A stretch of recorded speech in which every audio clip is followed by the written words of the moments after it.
സ്നേഹമായും സ്നേഹത്തലോടലായും ഇവരെന്നും നമ്മുടെ കൂടെയുണ്ട്.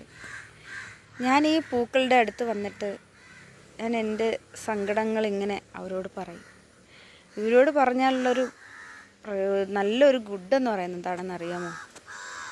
നല്ലൊരു കാര്യമെന്ന് പറഞ്ഞാൽ ഇവർ ചതിക്കില്ല, മറ്റൊരാളോട് ചെന്ന് പറയില്ല. അവർ നമുക്ക് വേണ്ടി പോസിറ്റീവ് എനർജി തരിക മാത്രമേ ചെയ്യത്തുള്ളൂ. അതേ സ്ഥാനത്ത് നമ്മളൊരു മനുഷ്യനോടാണ് പറയുന്നതെങ്കിലോ അവൻ്റെ മൈൻഡ് നമുക്ക് കാണാൻ കഴിയില്ല. മനുഷ്യൻ്റെ മൈൻഡെന്ന് പറയുന്നത് ഡീപ്പായിട്ട് പോയിരിക്കുക.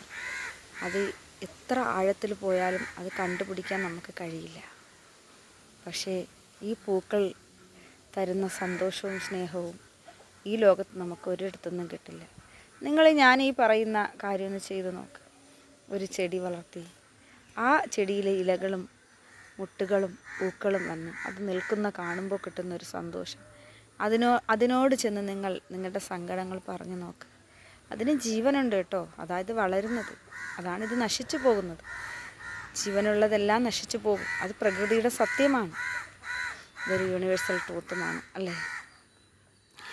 അപ്പോൾ എല്ലാവരും ഓണം നിലാവുദിച്ച് വരുന്ന നാളുകൾക്കായി കാത്തിരിക്കുന്നു. അതിനുള്ള ഒരുക്കങ്ങൾ തുടങ്ങുന്നു. എല്ലാവരുടെ മനസ്സുകളിലും പ്രതീക്ഷകളും സന്തോഷങ്ങളുമാണ്. ഓണവിരുന്ന് കുഞ്ഞുങ്ങൾക്ക് പുതുവസ്ത്രങ്ങൾ വാങ്ങിച്ചു കൊടുത്തും സദ്യ ഉണ്ടാക്കി കൊടുത്തും ബന്ധുക്കൾ വീട്ടിൽ വരികയും ബന്ധുഗ്രഹങ്ങളിൽ സന്ദർശിക്കുകയും ചെയ്യുക എന്ന് എല്ലാവരുടെയും സന്തോഷമുള്ള ദിനങ്ങൾ. വൃദ്ധരായ മാതാപിതാക്കൾ മക്കൾ വരുന്നതും കാത്ത് കണ്ണിലെണ്ണയും ഒഴിച്ച് കാത്തിരിക്കുന്ന നാളുകൾ.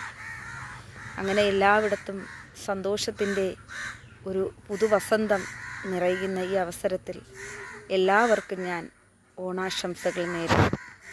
എല്ലാവരും സബ്സ്ക്രൈബ് ചെയ്യണം, ലൈക്ക് ചെയ്യണം, കമൻറ്റ് ചെയ്യണം. എന്നെ നിങ്ങൾ പ്രോത്സാഹിപ്പിക്കണമെന്ന് നിങ്ങളോട് ഞാൻ ഒരിക്കൽ കൂടി ഓർമ്മപ്പെടുത്തുന്നു.